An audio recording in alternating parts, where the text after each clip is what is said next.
Hello everyone. Today this is my eighth lecture of the subject circuit theory. Today I am going to explain you about some network theorems. In last few lectures I have discussed about Thevenin theorem, maximum power transfer theorem, Norton's theorem and superposition theorem. Now these four theorems are very important using which a circuit can be analyzed very easily. Now there are some other theorems, network theorems also. Now I am going to explain you the basic concept of all those theorems. In that case, the first theorem is substitution theorem. Now substitution theorem states that if an element in a network is replaced by a voltage source whose voltage at any instant of time is equal to the voltage across the element in the previous network, then the initial condition in the rest of the network will be unaltered, or alternately if an element in a network is replaced by current source whose current at any instant of time is equal to the current through the element in the previous network, then the initial condition is in the rest of the circuit or network will be unaltered. That means what? That means suppose we have a resistance and a voltage source, then between x and y, what is the effective voltage? That means here 3 amp and into 2.5, so 7.5, right? Plus plus minus for addition, after addition of the two voltages, it will be 15 volt. That means this total element resistance and 7.5 voltage source can be replaced by 15 volt, or it can be replaced by a 3 ampere current source, and across which the voltage drop must be 15 volt. That means whatever the element that can be replaced by equivalent circuit of either voltage source or by a current source, that must be independent source. So here also you can make 3 ampere current that is flowing, and here it is 2 ampere, and in parallel with that is here this 1 ampere, so 15 volt voltage drop across the current source, and total current is flow is 3 ampere, which is same as this element. Okay. So substitution theorem, what it is doing, we are substituting a voltage source or current source of a in place of any circuit element when the voltage across or current through that is same. That means the circuit is unaltered. The initial condition of the circuit is unaltered. Now here we can have some example. So 10, so this is a simple circuit, so 10 volt. So what is the current flowing through this? Nothing but 10 divided by 5, 2 ampere, 2 ampere. Okay. Now what is the voltage drop across 3 and 2 ohm resistor? We have to apply voltage divider rule. So across 3 ohm that will be 10 into 3 divided by 5, so that is 6 volt, and across 2 ohm that will be 10 into 2 divided by 5, so 4 volt. So what we can do is we can replace this 3 ohm resistor by a 6 volt voltage source. Okay, or we can replace 2 ohm by a 4 volt voltage source. Okay, and or the current flowing through this branch is 2 ampere, so we can replace it by a 2 ampere current source, across which the voltage drop is 6 volt. So that also we can do. So we are just substituting the network element. Now the second theorem is reciprocity theorem. Now reciprocity theorem states that in any branch or network or circuit, the current due to a single voltage source in a network is equal to the current through that branch in which the source was originally placed when the source is again put in the branch in which the current was originally obtained. Now that means what? Suppose this is a linear bilateral network. We are applying an excitation by a voltage source across these two terminals, and across this terminal, CD terminal, we are getting the response of the excitation V as I. Now this circuit is reciprocal, or it follows the reciprocity theorem when the condition is what, if we exchange this voltage, if we connect this voltage source to this CD terminal, and that means where we are seeing the response, now we have to connect excitation at that particular response, and where we have the excitation, we have to see the response, or we have to observe the response. If both are same, then we can say the circuit is reciprocal, or it follows the reciprocity theorem. Now in that case, what happened? You have to remember it only applicable for bilateral linear network. Okay, and you must have a single voltage source in the network. That is the condition. Now, for example, say we have a 1436 volt voltage source here, and we have a current flowing through this is 3 ampere. Then if we apply this 36 voltage here, the current must be, if current is 3 ampere, then we can say this is reciprocal circuit, or it follows the reciprocity theorem. Now another theorem, that is Taylor-Jensen theorem. Okay, now Taylor-Jensen theorem states that algebraic sum of powers in any circuit, linear, nonlinear, unidirectional, bidirectional, time variant, time invariant element, at any instant is zero. Now this, let's explain that suppose n number of branches in an electrical network have I1, I2, I3 up to In respective instantaneous currents, and this current satisfy Kirchhoff's current law. Again, suppose we have branches have simultaneous voltages across them as V1, V2, V3 up to Vn, and it follows the Kirchhoff's voltage law. Then we can write summation of V into I from 1 to n branches. It will be equal to 0. So,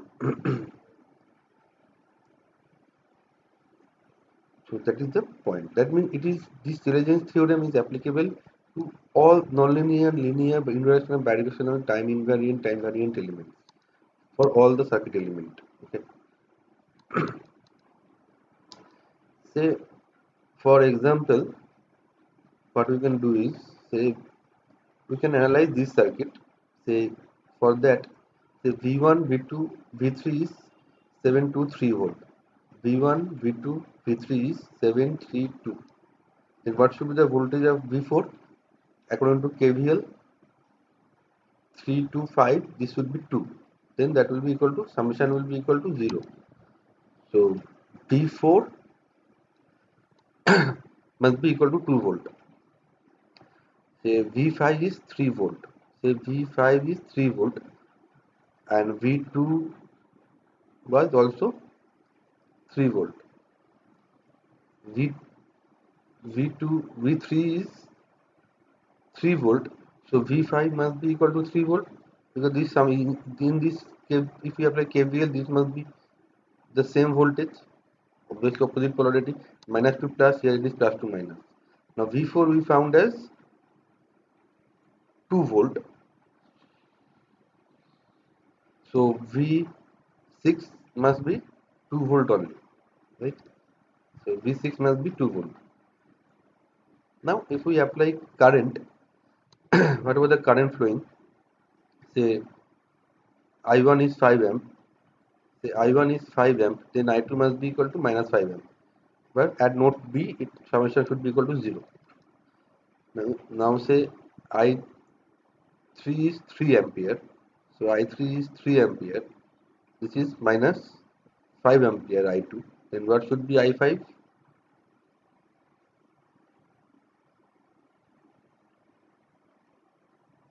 I3 should be 3 ampere, right? So minus 5, I3 is 3 ampere. So I5 is should be equal to minus 8 ampere. So here minus 5, 3 minus 8. So this minus 8 plus 3, that will be minus 5. Now at node D, I4 is 4 ampere. Note D. I4 is 4 ampere. Then I6 should be what? Minus 9. 4 minus 9, it will be 5. Okay. Now, now we can, that means what? That means we have to find out the voltage drop across the resistances or any other circuit element in multiply with the current value, that will give all summation that must be equal to 0.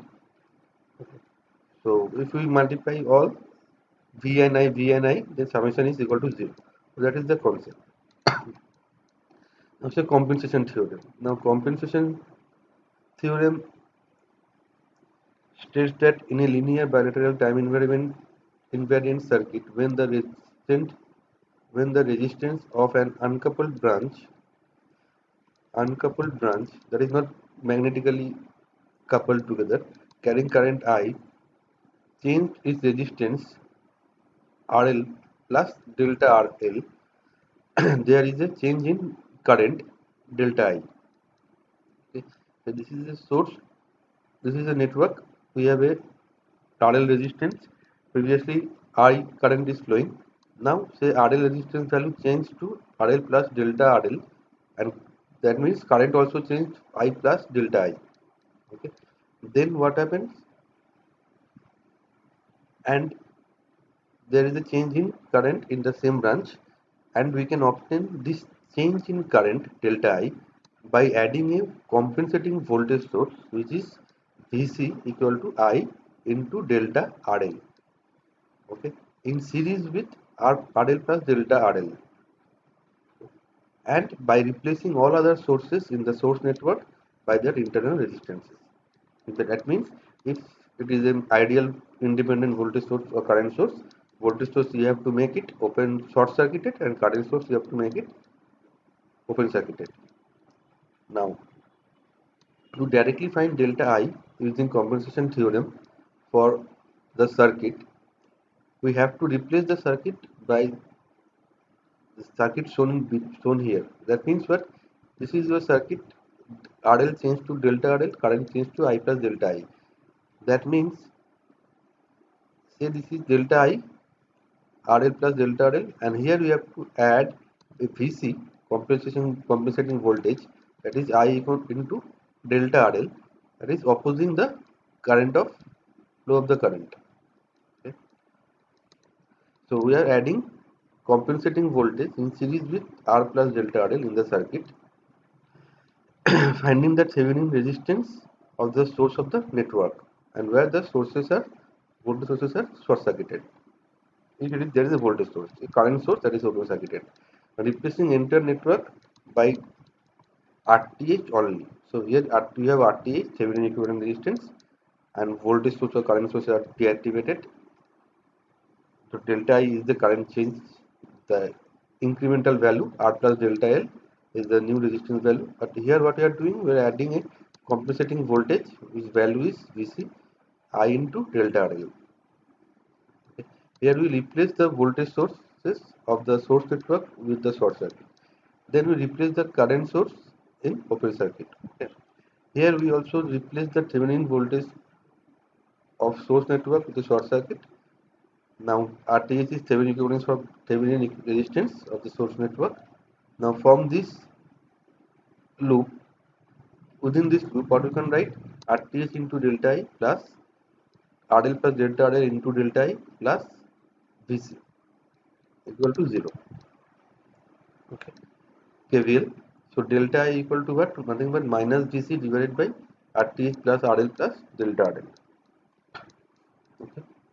So that is the value of delta I, that is how much current we got as incremental value. If we increase the RL by delta RL, Vc is nothing but I into delta RL. Okay. Now we can prove this by this method. That is, this is your, say, Thevenin equivalent circuit. Okay.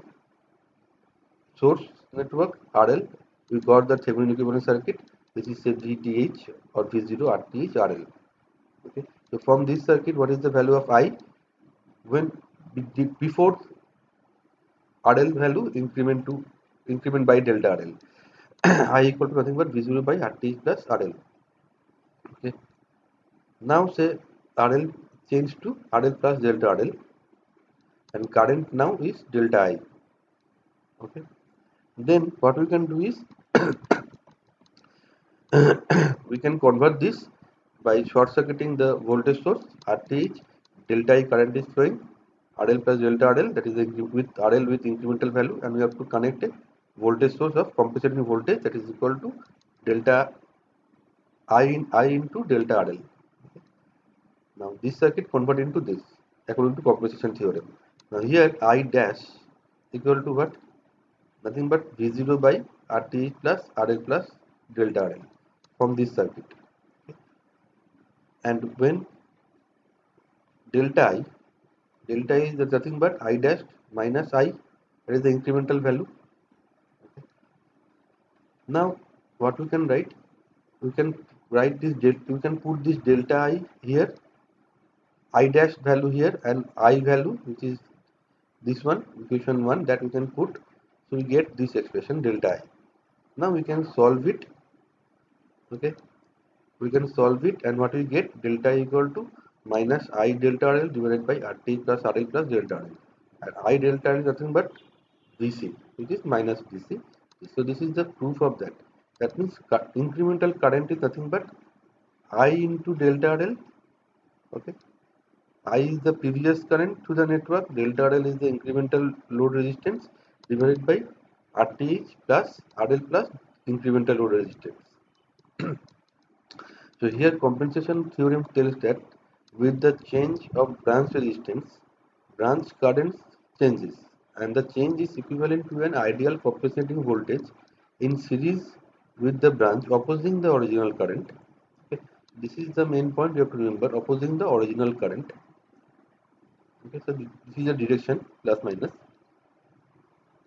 Okay. Opposing the original current, where all other sources in the network being replaced by their internal resistance. Now the utility of compensation theorem lies in the fact that the effect of an impedance change or resistance change at any point in a circuit can be evaluated without actually solving the modified circuit completely from the very beginning. That is the main thing. That means suppose we have a network. Okay, we know the VTH and RTH of the network previously. Load resistance changes, say, then what is the current? What is the incremental current that we can find out directly? Okay, del I is nothing but I into del RL, which is the previous I that is flowing. What is the incremental current that we got from the impedance change or resistance changes? So without solving the circuit once again, we can directly find out. This we can do using this compensation theorem. Now there is another theorem that is called Millman's theorem. The Millman theorem basically states that it is invented by Jacob Millman, and Telegen's theorem is invented by a scientist named Telegen. Okay. So Millman's theorem acts as a very special tool in case of simplifying the special type of complex electrical network.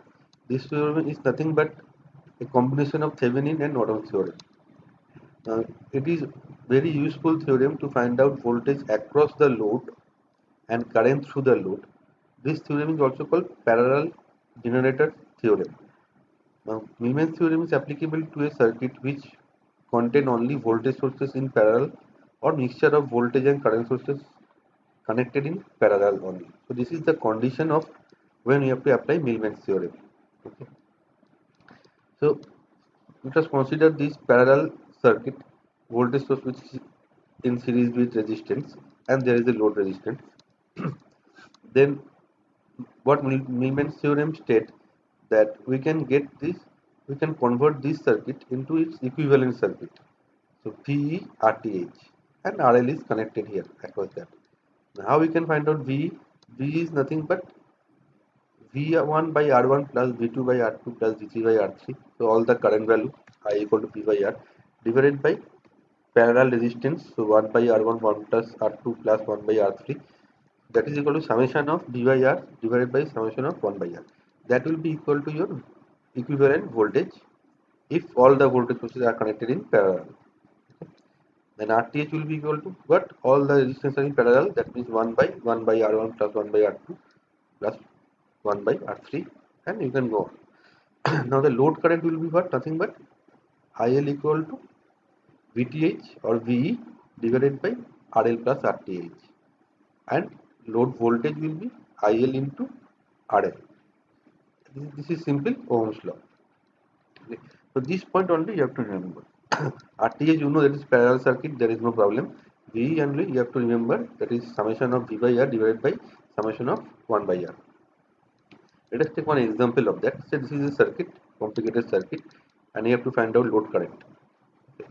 So how you can do? If you apply Neyman's theorem, you can solve it very easily, because you can see all the voltage sources are in parallel. Now you can see here we have two resistance, but no problem. This is parallel circuit, so across these voltage sources are 50 volt only. There is no other option. So you have to convert into a circuit VE, RTH, RL. Okay. How you can convert? You have to find out VE, equivalent voltage, that is V by R 50 by 5 plus, now here this polarity is minus plus, so minus 20 by 20 plus 16 by 4, that is V by R, V by R, V by R. Okay, and here this is minus because here it is minus sign. Okay, and divided by 1 by R, so 1 by 5, 1 by 20, 1 by 4, we get the value of VE. Now we can find the value of RTH, which is nothing but these three resistances are in parallel, voltage sources are short circuited. So we get the value of RTH, 1 by R1 plus 1 by R2 plus 1 by R3. So if we get the value of V and RTH, then we can find out value of I, which is nothing but V divided by RTH, V divided by RTH plus RL. So we got the current. We can find out voltage also, I into resistance value. Okay. Now say if we have mixture of voltage and current, what will happen? In parallel. That is the main point, in parallel. So here we have current I1, I2, I3 going up, down, V1, V2, V3 with resistance and RL. Now we can convert this particular circuit into equivalent Thevenin equivalent circuit, V and RTH. RTH is very easy. All resistance are in parallel. Now how we can find VE? Now previously what we got? Summation of V by R divided by summation of 1 by R. Now here this I will be added up or subtracted. That means V is V by V1 by R1 plus V2 by R2 plus V3 by R3. Depend on the polarity, you have to change it. And plus I1 plus I2 plus I3 like that. Now here I1 is going up, I2 up, I3 down. So I3 is negative, because here this is positive V1, so here I is going up for every circuit, this is going down, so negative, so minus I3. So that is generalize. If we generalize that, what we can write? Summation of V by R plus summation of I divided by summation of 1 by R. RTH is nothing but 1 by R1 plus 1 by R2 plus 1 by R3. Then we can find out IL very easily, that is V divided by RTH plus RL, and VT is nothing but IT I into RL or IL into RL. Take example of that. We have now one current source here. Okay. So what we can do is we can find out the Thevenin equivalent circuit using Neyman's theorem. So V is nothing but this current going up. So 10 plus 24 by 48. 48 is now minus. So 10, and here in this branch there is no voltage source. So what we can write? 10 plus 0 by 24, no voltage source, 24 by 8 plus, and here this is negative is connected to the top node, so minus 48 divided by resistance 12, and now all the three resistances, so divided by 1 by R1 plus 1 by R2 plus 1 by R3, we got the V. RTH is nothing but 24, 8 and 12 ohm resistance are in parallel. So you got the value of RTH. Then you can find out the value of I, which is nothing but V divided by RTH plus RL. Here RL is 8 ohm, RTH we got 6, so 6 plus 8, that is divided by 36 divided by 6 plus 8. That is the current flow. So Millman's theorem is applicable for when the voltage source or current source are always connected in parallel. Then we can find out the equivalent circuit very easily. Okay. Then we can find out the what is the current load voltage. So Millman theorem is special type of theorem. That time all the voltage source and current source must be connected in parallel. Otherwise it is not applicable. Compensating now application of compensation theorem is applicable when any branch resistance changes, then we can find out the what is the incremental current very easily. That is by this formula, del I equal to minus Gc by RT plus RL plus delta RL, where Gc is nothing but I into delta RL. I is the previous current. So once we have solved, we can find out directly if we increment the resistance value. Okay, that is the compensation theorem or compensating theorem. Okay, Taylor's theorem is what? Taylor's theorem states that summation of Vi equal to 0. That means power is summation of summation of power is always equal to 0. That is the Taylor's theorem. It is discovered by electrical engineer Bernard T. H. Taylor in 1952. Okay. And this reciprocity theorem is nothing but if we for a bilateral circuit, in linear bilateral circuit, we have a excitation and response. Then if we interchange the excitation and response, the response should be equal. If the response is same, then it is reciprocal. Okay, so this is the reciprocity theorem. And substitution theorem is we can substitute any circuit element by a voltage source or current source or any combination of that. Okay, so that initial condition in the rest of the network will be unaltered. So these are the 5: substitution, reciprocity, Taylor's theorem, then compensation theorem, then Millman's theorem. These 5 are the some these 5 network theorems are used in special cases. Okay, we are not going to apply in every circuit, but obviously we have to know the concept of all these 5 theorem, and we have already studied about the other 4 main network theorem, that is Thevenin theorem, Norton's theorem, maximum power transfer theorem, and superposition theorem. So these total 9 network theorems are very important. We have to know all the concepts, and we have to know how to solve the circuit, any kind of circuit. So to solve any kind of circuit, the most important points are you have to remember, that is first the Ohm's law, then Kirchhoff's current law, Kirchhoff's voltage law. After that is voltage division rule, current division rule. Okay, these 5 are the basics. Now using these 5, we can solve any circuit by using nodal analysis method and mesh analysis method. If you can do that, then we can solve any circuit by using, you can find out the Thevenin equivalent circuit, Norton's equivalent circuit. If you know Thevenin equivalent circuit and Norton's equivalent circuit, how to find out, then you can find out the maximum power transfer to the load. Then if there is, if we have in any circuit, we have more than 2 sources, voltage source, current source, or independent dependent source, then we can apply superposition theorem to solve the circuit. Okay, then if you have, say, uh, in a branch the branch resistance changes, then you can apply to find out the incremental current, you can apply the compensation theorem for that. If in a circuit you have, say, voltage source and current sources are in parallel, complicated circuit, and you have a load resistance, then you can apply Millman's theorem to find out the equivalent voltage and equivalent resistance that is connected in series with load resistance. Then you can find out load current and load voltage. So this is how we can solve the any kind of linear bilateral circuit.